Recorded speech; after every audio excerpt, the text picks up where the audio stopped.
శ్రీమాత్రే నమః. శ్రీ గురుభ్యో నమః. అమ్మవారి పిలుపు ఛానల్కి స్వాగతం అండి.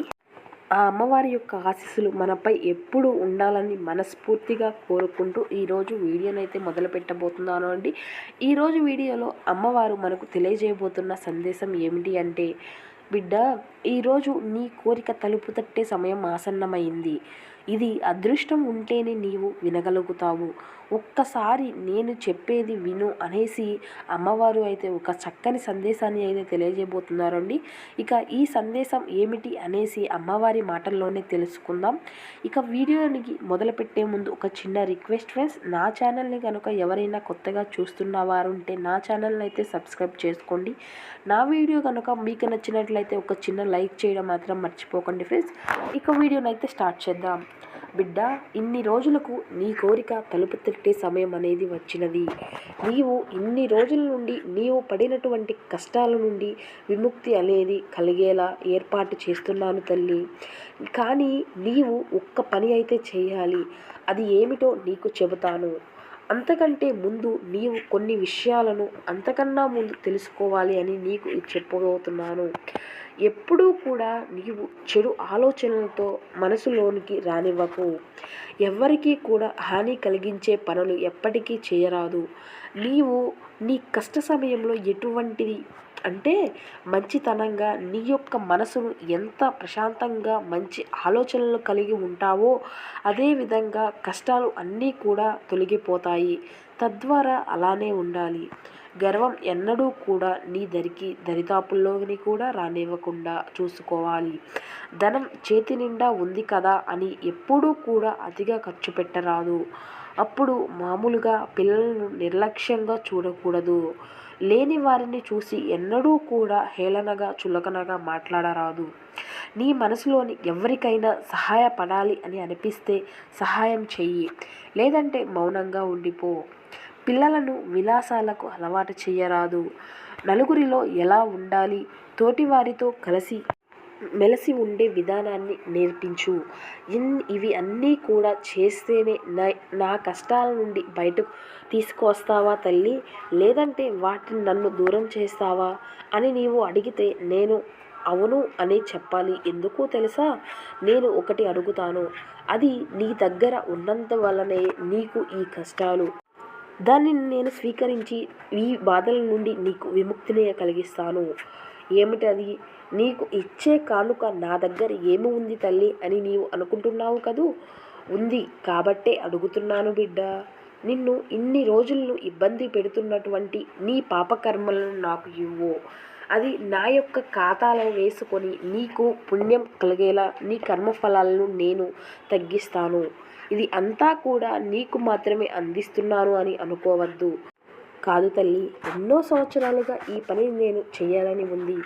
నా భక్తులు అందరికీ ఏది అవసరమో అది వారికి ఇస్తూ వారి దగ్గర ఉన్నవి అన్నీ కూడా నేనే స్వీకరిస్తాను. అది పాపమైన పుణ్యమైన వారి యొక్క భాగ్యాన్ని బట్టి మారుతుంది. నీవు నా ఎదురుగా నిలబడి ఈ విధంగా ప్రార్థించు. తల్లి, నేను ఇప్పటి వరకు ఎన్నో దీనమైన పరిస్థితులను అనుభవించాను. ఇక నుండి నా పాపకర్మలను అన్నీ నీకే అప్పగిస్తున్నాను. నన్ను కరుణించి కాపాడు తల్లి అంటూ నీ పాపకర్మలను నాకు సమర్పించు.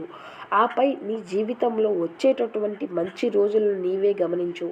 నీకు అంతా కూడా అర్థమవుతుంది.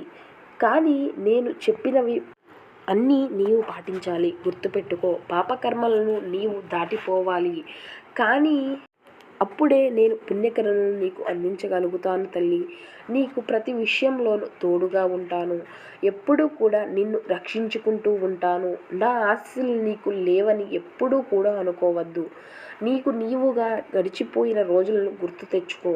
అప్పుడే నీకు బాగా అర్థమవుతుంది. నీకు ఉన్నటువంటి కష్టాలు అన్నిటి నుండి ఈరోజు నీవు ఇలా ధైర్యంగా నిలబడగలిగావు అంటే నీ వెనుక నేను ఉన్నానో లేదో నీవే తెలుసుకో తల్లి. ఏది ఏమైనా కానీ కాలంలో నీకు అది చాలా మార్పు అనేది తీసుకువచ్చింది కదా. ఏది మంచి ఏది చెడు ఎవరు ఏంటి అనేది తెలుసుకోగలుగుతున్నావు. కష్ట సమయంలో మనకు ఎలా బ్రతకాలో అనేది నేర్పిస్తుంది. ఎవరి మనస్తత్వం ఎటువంటిదో అనేది కూడా తెలియజేస్తుంది. దాన్ని బట్టి మనకు జీవితంలో ఇంకాస్త సరైన మార్గం అనేది తెలుసుకోగలుగుతాము.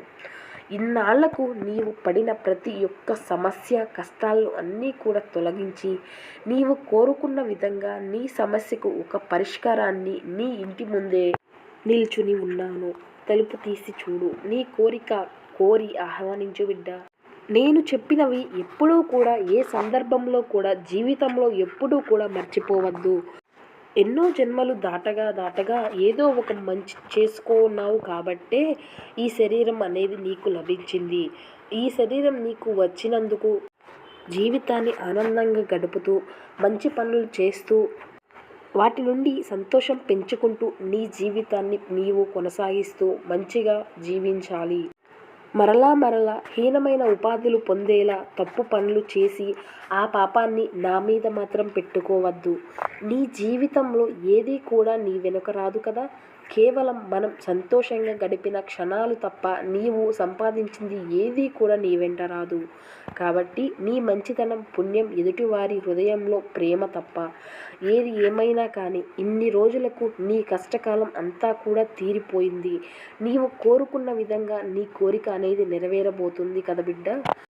కాబట్టి సంతోషంగా జీవించు. నా ఆశీస్సులు ఎన్నడూ కూడా నీకు అండగానే ఉంటాయి.